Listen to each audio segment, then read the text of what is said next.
The old forest road lay shrouded in darkness, the silence of the night occasionally broken by the whisper of wind through the trees.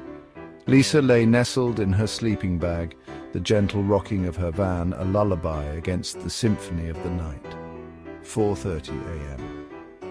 The clock on her dashboard glowed faintly, a beacon in the sea of darkness that surrounded her. Her breaths were deep and even, her dreams filled with images of tranquil landscapes and sun-drenched meadows. Knock, knock, knock! The sound cut through the silence like a shard of glass, sharp and jarring. Lisa's eyes snapped open, her heart pounding against her ribs. Disoriented, she sat up, straining to hear over the frantic thumping in her ears. Silence. Had she imagined it? She pulled the blankets tighter, her gaze darting to the darkened windows, seeing nothing but her own reflection staring back. Then it came again. Knock, knock, knock. This time there was no mistaking it. Someone was at her door. Fear, cold and clammy, coiled in Lisa's stomach. She reached for her phone, her fingers trembling as she fumbled with the buttons. Turning on the camera, she pointed the lens towards the back of the van, her heart threatening to burst out of her chest. Who would be out here in the middle of nowhere at this hour? The knocking came again, more insistent now, each rap of knuckles against metal sending shivers down her spine.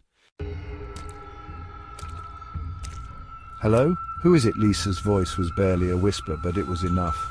The knocking stopped. Silence descended once more, thick and heavy. Then, a man's voice, gruff and unsettling, cut through the darkness. "Don't worry," he said, his tone doing little to reassure. "I just have a question for you." Lisa's blood ran cold. That voice, those words, they were a red flag, a warning siren blaring in the dead of night. Section 5. The glowing eyes of a distant watcher. Her gaze darted to the front of the van, her breath catching in her throat.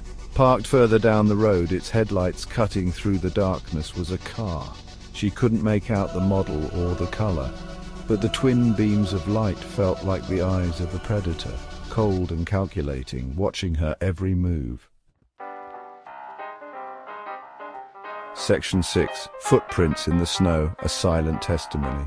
As if to confirm her worst fears, she noticed it. A footprint, large and heavy, imprinted in the thin layer of snow that dusted the ground outside her van. It hadn't been there before.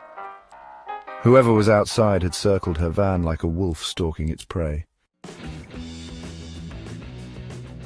Section 7. When fear demands action. Panic welled up inside her, threatening to consume her, but deep down a primal instinct, a will to survive, kicked in. Lisa knew she couldn't stay here, she had to get away. Ignoring the voice that whispered dangers of staying put, she started the engine, the roar a comforting symphony against the eerie silence of the forest. Section 8. The long night's end. She threw the van into reverse, the tires spitting gravel as she maneuvered it with a speed that belied the tremor in her hands. The car with the glowing eyes remained stationary, but Lisa didn't dare slow down, not until she was miles away from that desolate stretch of road and the chilling encounter that had shattered the tranquility of the night. Section 9. Lessons from the road, a guide to safe haven.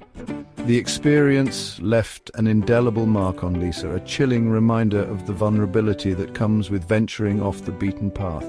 She emerged from the ordeal shaken but safe, forever changed by the encounter. Now she shares her story, a cautionary tale woven with threads of fear and resilience, urging fellow travelers to trust their instincts, to be prepared for the unexpected, and to remember that sometimes the greatest safety lies in retreat. When the wilderness whispers its warnings, it's always wise to heed its call.